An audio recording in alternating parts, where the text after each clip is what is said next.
Okay, as promised, I've decided to add a part D to the atomic structure section, looking at ions. Let's get into it. So the science understanding we're going to look at here doesn't actually come from this section of the curriculum statement. It comes from actually further on where we look at ionic bonding, but I think it probably fits better here. So what you need to be able to do is predict the charge on the monatomic ions formed by an element using its position in the periodic table. We'll cover that a bit more with periodic table, but I'll introduce that today. Write the electron configuration using subshell notation of the monatomic ion of any of the first 38 elements in the periodic table. So just a brief bit of terminology. What is an ion? Ions of an element have different numbers of protons and electrons. So a neutral atom will have the same number of protons and electrons. If we have a different number of protons to electrons, that's when we end up with a net charge, because we either have more negative charge than positive charge, or more positive charge than negative charge, and therefore we have an overall charge, and that is an ion. Monatomic just means an ion that contains one atom. So, big word for something that's pretty simple. So, generally, metals tend to lose negatively charged or valence, or metals tend to lose negatively charged valence, or they're the outer electrons, to form positively charged cations, and they normally end up with empty outer shells. And non-metals tend to gain negatively charged electrons to fill their outer shells and form negatively charged anions. So anion is the word for a negatively charged ion, cation for a positively charged ion. The one exception, which is the first one with non-metals, is hydrogen, because hydrogen is a non-metal. Element number 1, it has 1 electrons in our, if you like, year 10 terminology. When it forms an ion, it loses that 1 electron, so it has no electrons, and we end up with a hydrogen ion with a positive charge. But in being a non-metal that forms a positive ion, that's the exception. Lithium, number 3, 2 in the first shell, 1 in the second, will lose that outer electron. So it loses a negatively charged electron, lose a negative, so it feels positive. I've got a typo there. Let me just quickly fix that up. Sorry, I always do end up with a couple of little typos in these. So yeah, lithium forms a positive ion. Oxygen, however, element number 8, 2 electrons in the first shell, 6 in the second. It wants to have a full outer shell because it's a non-metal, so it wants 8 in the outer shell, so it'll gain 2 electrons, gains 2 negative electrons, so it ends up with a 2- charge. So that pattern follows through for basically all of the first 20 elements. I'll let you have a read through that if you need to in the notes, but I won't go through this in detail in terms of that simple electron configuration for all of them. In terms of what happens with the subshell notation, it's fairly similar. First shell only has an S subshell with 1 electron, 1, 1. That loses that, so that subshell is empty. Some places they won't write the empty subshell in. I like putting a 0 because it clearly shows that you realise that there was an electron there, but that shell or that subshell is now empty. Let's pick on one further down. Let's say aluminium. Element number 13, 283. Okay, it's a metal, it's going to lose, so it's going to lose 3 electrons to have an empty outer shell, form a 3+. What happens with its electron configuration? Well, we need 13 electrons, so we go 1s2, 2s2, 2p6, so 2 plus 6 is 8 in the second shell, 3s2, 3p1, 3, 2 plus 8 plus 3 gives us our 13 electrons. After it loses 3, it loses both its 3s electrons, and it also loses its 1 3p electron. Chlorine, 7 electrons in its outer shell. It wants to get to 8, so it wants to gain 1. This p subshell here, which currently only has 5, that needs to have 6 to be filled, so we end up with 3p6 instead of 3p5. Calcium, 2 electrons in the outer shell, so 2 in the 4s shell. They're the 2 electrons it loses. And I've made another mistake. I'm not going well here today, because that should be 2, 8, 8, 0, doesn't have another 8 there. And we can see that that 4s shell there is now empty because it's lost 2 electrons. It's got a 2+ charge. Hopefully that's just a little bit, a lot of it's revision, and you can see how we extend what we did in the last video on the subshell notation to just include not only the atoms but also the ions when they gain or lose. Next slide we'll look at elements number 21 to 38, where the story gets slightly more complex, but don't worry too much yet. So in the last slide, in the first 20 elements, the pattern is always really similar.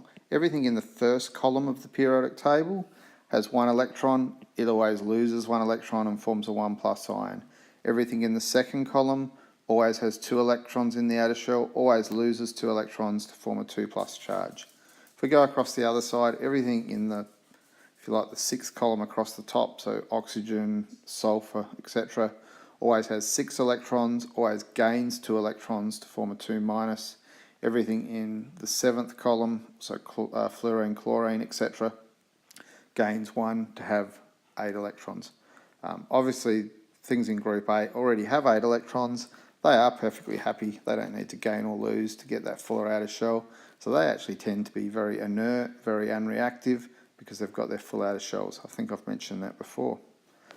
Now, with the transition metals, and you're not necessarily expected to remember what charge they will always form. You will generally be told what charge it forms, and then you just have to work out what its electron configuration is. But firstly, a couple of interesting things happen. Firstly, multiple charges are possible. So you can have, and I'm going to pick on 2 here, titanium and iron, can both have different charged ions. And I'll explain how that happens as we go through. Generally, they lose their 4s electrons first. So if you remember, the 4s electrons generally fill up before the 3D, but when they form an ion, they generally lose the 4s electrons first. If you remember that rule, you're not going to go far wrong. And to be honest, I'm not going to ask you tricky ones. I'm generally going to ask you fairly simple ones. So scandium has 3 electrons in its outer shell. Well, sorry, not 3 electrons in its outer shell. That's a bit of a lie.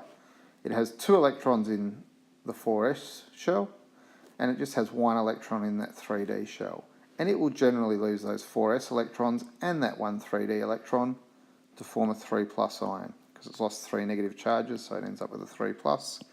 And you can see those 2 subshells become empty.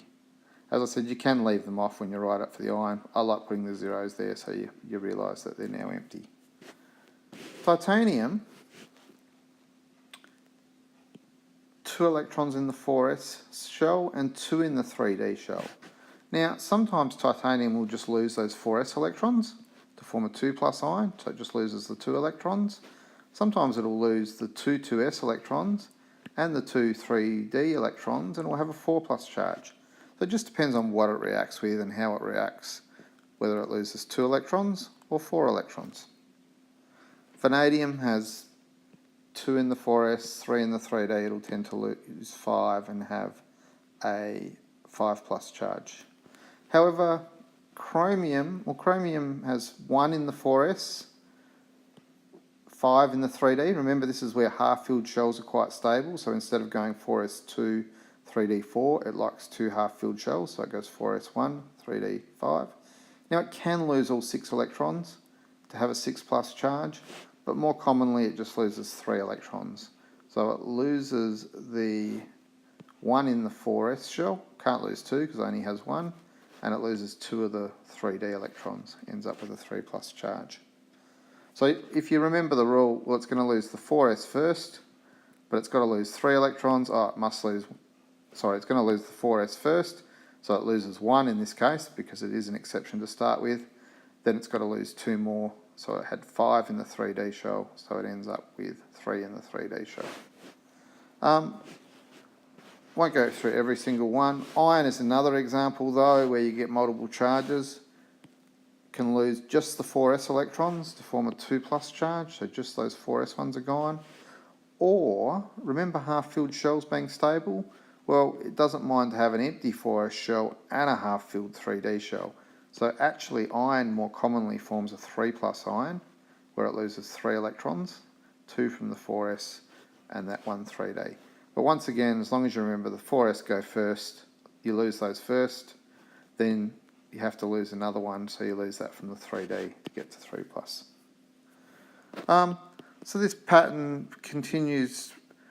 Cobalt just loses 4s, nickel just loses 4s, copper loses just the 4s. Copper loses that one from the 4s and one of the 3Ds to form a 2+. Sometimes copper also forms a 1+ and it just loses that electron. That's not so common though. But if someone asked you for the electron configuration of copper with a 1+, you'd go, well, it loses 1 electron, it's going to lose the 4s first, so it'd be 4s0 and 3d10. Bromine is obviously a non-metal, so it's a bit like chlorine and fluorine. It only needs one more electron to fill up that 4p shell from 4p5 to 4p6, so that gains 1 electron to form a -1. Rubidium, again, it's in the first column of the periodic table, like lithium, sodium, potassium, so it just loses that 1 electron in its outer shell. Strontium is like calcium and magnesium with 2 electrons in the outer shell, so that loses 2. Once again, it's those, in this case, 5s electrons, so those 2 electrons in that 5th shell that go first. So it's always, I guess it's not the 4s that goes first because these have a 5s. If it's got a 5s, you lose the 5s instead of the 4s. I hope that wasn't too confusing. It's one of those things that might seem confusing at first. Practice it a bit, spend a bit of time, almost a bit of old school rote learning, like learning your times tables, etc. And I think you'll get it in your head pretty quick. And once it sinks in, you don't forget. It's like riding a bike. Once you know it, you know it. Thank you.